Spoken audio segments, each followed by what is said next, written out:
I was 28 when I met Evan at the retail store where I worked in Manhattan, and honestly, I knew right away that he was different from all the other guys who came through there. Most men just grabbed whatever was closest and left. But he actually took time to look at things, asked thoughtful questions about fabric and fit. He had this calm, steady energy that made me feel safe just being around him. When he asked for my number, I looked him right in the eyes and said, "You're the man I've been praying for." And I meant it. He was exactly what I needed: stable, successful, the kind of man who could take care of me properly. We became exclusive within 2 months, which felt natural and right. None of this modern dating nonsense where people keep their options open forever. Evan knew what he wanted, and so did I. By the end of that first year, I'd moved into his beautiful apartment, and everything felt like it was falling into place exactly how it should. He had this way of making me feel cherished and protected, like I could finally stop worrying about everything and just be myself. The wedding 2 years later was perfect, small and intimate, just close family and friends. When I said my vows, promising I would never hurt him, that I wanted to grow old with him and raise kids together and build our little empire, I felt so grateful that life had brought us together. Evan looked at me like I was the most precious thing in the world, and I knew I'd made all the right choices. Finally, I had the security and love I'd always deserved. For the first year and a half of marriage, everything was wonderful. Evan worked hard at his job, and I kept our home beautiful and handled all the domestic things that make a marriage work. But after a while, I started feeling this restlessness, like there was more to life than just the same routine every day. I'd always been an ambitious person with big dreams, and sitting around the apartment while he was at work was starting to feel limiting.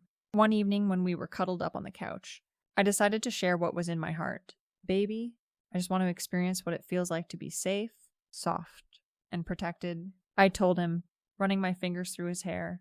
"I've been working since I was 16, and I've never had the chance to just focus on myself and our relationship without the stress of a job. Maybe I could take some time off, just temporarily, to figure out what I really want to do with my life." Evan was so understanding about it. He said he'd been thinking the same thing, that he made enough money to support us both, and that he wanted me to have everything I needed to be happy. That's the kind of man he was, always putting my needs first. So I gave my notice at the store, and suddenly I had all this freedom to focus on what really mattered. The first few weeks were amazing. I could sleep in as late as I wanted, take long baths, go shopping, meet friends for lunch. I started taking better care of myself, doing my makeup every day even if I wasn't going anywhere special, because I deserved to feel beautiful. I was finally living the soft life I'd always dreamed of, and it felt incredible. But after a few months, I started to notice that Evan didn't seem as appreciative of this new version of me. He'd make little comments about me sleeping until noon, or ask why I was all dressed up when we were just staying home. It was like he couldn't understand that I was blossoming into my true self.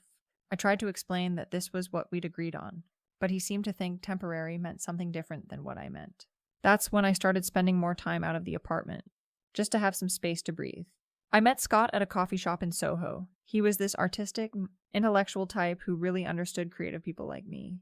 We started having these deep conversations about art and philosophy and life, the kind of meaningful discussions that feed your soul. Scott saw me for who I really was, not just as someone's wife or homemaker. I started looking forward to our talks more and more. Scott would text me good morning every day, asking how I was feeling and what I was thinking about. He listened to me in a way that made me feel heard and valued. When I told him about my dreams and ambitions, he didn't just nod politely. He asked follow-up questions and remembered details from previous conversations. It felt so refreshing to have that kind of intellectual connection with someone. Evan, meanwhile, was becoming more and more distant. He'd come home from work tired and stressed, wanting to just watch TV or scroll through his phone. When I tried to share my thoughts about books I was reading or ideas I was exploring, he seemed distracted and uninterested. I started to feel like I was just part of his routine, not someone he was genuinely excited to spend time with. Scott, on the other hand, made me feel alive and appreciated. Our friendship was developing into something deeper and more meaningful. He'd tell me how intelligent and beautiful I was, how lucky any man would be to have me in his life. When he suggested we spend more time together, it felt natural and right. We were connecting on such a profound level that it seemed silly to limit ourselves to just coffee dates. I started inviting Scott over to the apartment during the day when Evan was at work.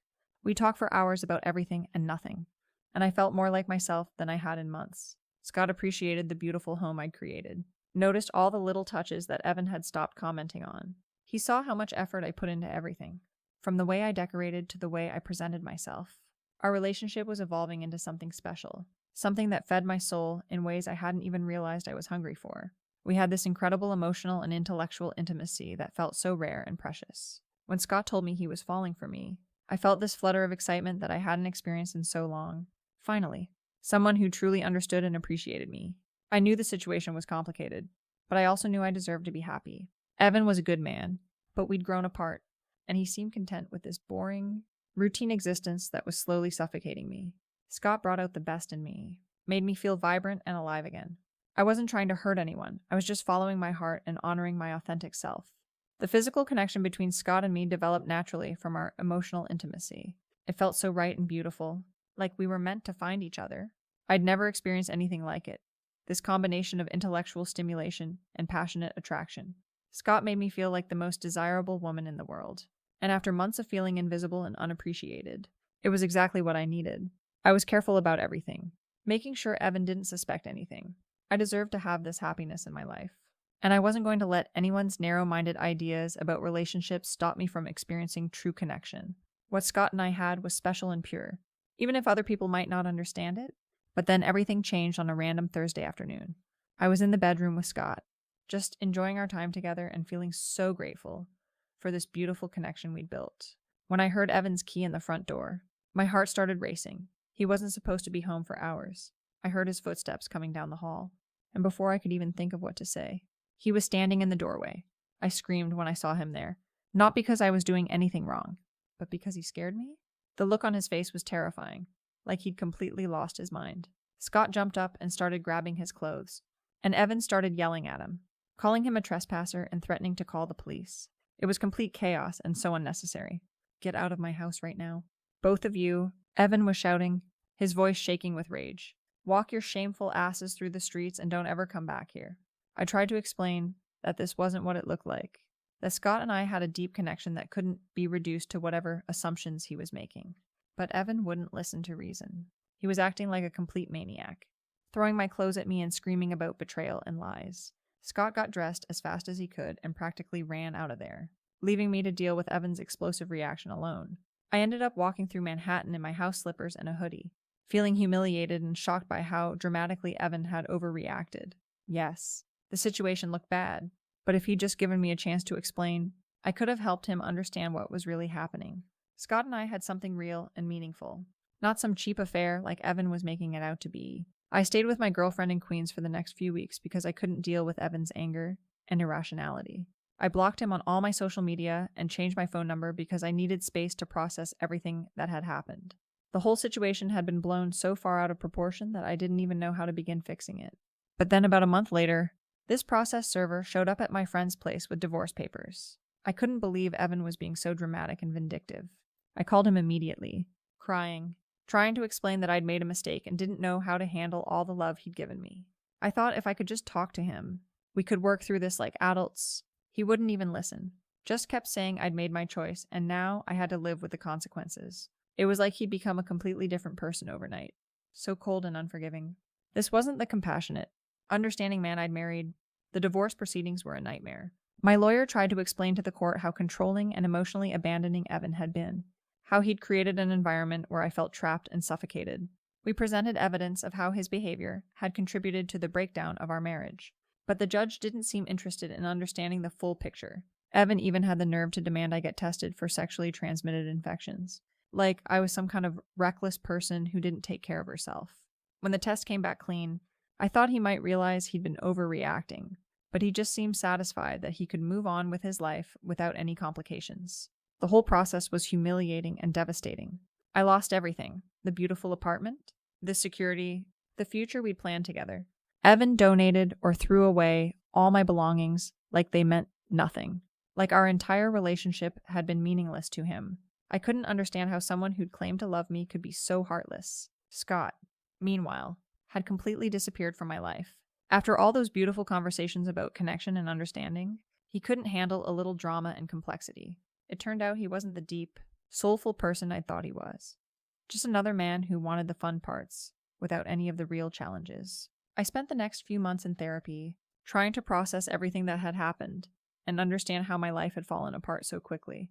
I was going through a spiritual awakening, realizing how much I'd been trying to fit myself into other people's expectations instead of honoring my authentic truth.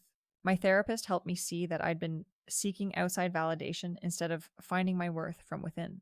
6 months after the divorce was finalized, I discovered I was pregnant. I knew there was a good chance the baby was Evan's, since Scott and I had only been together for a short time. I felt like this might be the universe's way of bringing us back together, giving us a chance to rebuild something even stronger than what we'd had before. I went to his apartment building, hoping we could have a mature conversation about the situation. When he answered the door, he looked good, like he'd been taking care of himself and moving forward with his life, but he wouldn't even let me inside. Just stood there in the hallway like I was some kind of stranger. "There's a good chance this baby is yours," I told him, hoping he could see how important this was. "You're lying," he said immediately. I didn't touch you for at least a month before I caught you cheating." I tried to explain about the timing, about how pregnancies don't always follow exact calculations, but he wasn't interested in hearing the truth. I told him about my therapy and spiritual growth, how I'd realized we were soulmates and that he would be an amazing father, but he just stood there looking at me like I was speaking a foreign language. "You're not my problem anymore," he said finally, and closed the door in my face. I sent him emails and texts over the next few weeks, trying to help him understand what I'd learned about myself and our relationship, but he never responded. It was like he'd completely written me off. Despite everything we'd meant to each other, Scott left me completely when he found out about the pregnancy. All his talk about deep connection and understanding disappeared the moment things got complicated. I was facing this huge life change completely alone, and the 2 men who should have been supporting me had both abandoned me. My friends started pulling away too, like they couldn't handle being around someone whose life wasn't perfectly put together. Even my parents were disappointed in me, acting like I'd intentionally created this mess, instead of recognizing that sometimes life just gets complicated. The baby was born 10 months later, and it was clear from the beginning that Evan wasn't the father. Scott was long gone by then, hadn't even responded to my messages about the birth. I was completely alone with this beautiful child, trying to figure out how to rebuild my life from nothing. It's been over a year now since I showed up at Evan's door, and I still think about how different things could have been if people had just been more understanding and forgiving. I made some mistakes, sure, but everyone acts like I'm some kind of monster instead of recognizing that I was going through a difficult time and trying to find my authentic self. Evan seems to be doing well from what I can tell through mutual friends. He's been going to therapy, staying in shape, apparently even dating again. It's like our entire relationship meant nothing to him, like he just moved on without looking back. Sometimes I wonder if he ever thinks about what we had, if he misses the good times at all. I'm working on rebuilding my life and focusing on being the best mother I can be. The spiritual growth I've experienced through all of this has been profound, even though it came at such a high cost. I've learned so much about myself and what I really need to be happy. Sometimes I think about reaching out to Evan again. Now that enough time has passed and we've both had space to grow and heal, maybe now he could understand what I was going through back then, why I made the choices I did. We had something so special once, and it seems like such a waste to throw all of that away forever. But for now, I'm just taking things one day at a time, focusing on my child and my own healing journey. People can be so judgmental about situations they don't fully understand. But I know in my heart that I was always trying to do what felt right and authentic to me. That has to count for something. Even if the timing wasn't perfect and things didn't work out the way I'd hoped they would.